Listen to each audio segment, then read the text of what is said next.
இங்க ஒரு மீட் ஃபேக்டரியில மரபணு மாற்றப்பட்ட சூப்பர் பிக் அப்படிங்கிற பன்னிக்குட்டிகளை கொலை பண்ணி கறிக்கு வெட்டுறதுக்காக அனுப்பிட்டு இருக்காங்க. அப்படி ஒவ்வொரு நீரியான பன்னிக்குட்டிகளையும் புச்சர் போல்கண்ணை வச்சு கொடூரமா சாவடிக்கிறத ஒரு சின்ன பொண்ணு ரொம்ப பயத்தோட வேடிக்கை பார்த்துட்டு இருக்கிறா. அப்போ அந்த சின்ன பொண்ணு அவ சின்ன வயசுல இருந்தே ஆசைய வளர்த்த பன்னியையும் இங்க கடத்திட்டு வந்து சாவடிக்க போறப்போ ஓக்ஜான்னு கத்துறா. அந்த சவுண்டை கேட்ட புச்சர் நீரியான பன்னியோட தலையில ஆணி அடிக்காம சின்ன பொண்ணை பாக்குறப்போ அவ சின்ன வயசுல ஒரு போட்டோ எடுத்திருப்பா இல்லையா, அதே கொண்டு வந்து புச்சர் கிட்ட காட்ட அதை பார்த்து ஆணி அடிக்கிற தம்பி ஓக்ஜாவை சாவடிக்கலாமா வேணாமான்னு வெயிட் பண்ணிட்டு இருக்கும் போது கரெக்டா அந்த நேரத்துல கறி ஃபேக்டரியோட ஓனர் அங்க வந்துருவான். அந்த ஓனர் குட்டி பொண்ணை பார்த்துட்டு யாரா அந்த புள்ளைய உள்ள விட்டது, முதல்ல உங்களை வேலை விட்டு தூக்க போறான்னு பேசிட்டு இருக்கும் போது அந்த குட்டி பொண்ணு இல்ல, ப்ளீஸ் ஆண்டி என்னோட பன்னிக்குட்டிய ப்ளீஸ் என் கூட விட்டுருங்க, அதை நான் வீட்டுக்கு கூட்டு போறேன்னு சொல்லி கெஞ்ச அதுக்கு அந்த ஓனர் கிளம்பி உசுரோட இருக்கும்போது பாவமாத்தா இருக்கும் ஆத்தா, கறியா சாப்பிட்டு பாரு அப்படியே நாக்குல அறுசுவையன்னு அத்தனை தாண்டவம் ஆடுன்னு சொல்றான். அதை கட்ட குட்டி பொண்ணு இங்க பாரு ஓனர் கிளம்பி, என் பன்னியை வச்சா உனக்கு காசு கிடைக்கும் அவ்வளவுதானே, அந்த காசை நான் கொடுக்குறேன், என் தாத்தா எனக்கு ஒரு 1/4 கிலோ தங்கம் கிஃப்டா கொடுத்துருக்காரு,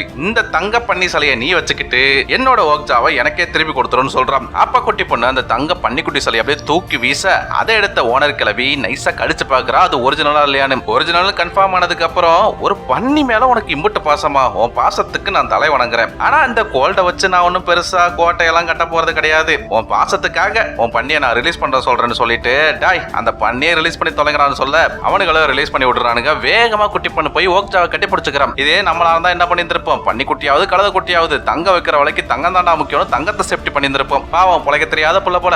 எனிவே காப்பாத்துற பன்னிக்குட்டியை வெளியே கூட்டிட்டு போறப்போ ஓக்ஜா ஃப்ரீயா நடந்து போறத பார்த்த ஃபேக்டரிக்குள்ள இருந்த 2 பன்னிங்க இவங்களையே ஃபாலோ பண்ணிட்டே வருது. அப்பா பண்ணி எலக்ட்ரிக் ஃபென்ஸோட ரோப்பை தூக்க அம்மா பண்ணி அதோட குட்டியை வெளியே தள்ளி விட்டுருது. வெளியே வந்த குட்டி பண்ணி சத்தம் போறதை கேட்ட காட்ஸ் டக்குன்னு திரும்பி பாக்குறாங்க, குட்டி பண்ணியை காணும். எங்கடா அந்த குட்டி பண்ணின்னு பார்த்தா நம்ம ஓக்ஜா அதோட வாயில குட்டியை கவி இருக்கும். குட்டி நீரியான பண்ணியை காப்பாத்தின ஓக்ஜாவும் சின்ன பொண்ணும் திரும்ப ஜப்பானுக்கே போறாங்க. அங்க 3 பேரும் காடு மலை வீடுன்னு சந்தோஷமா வாழ்றாங்க. படம் முடியுது.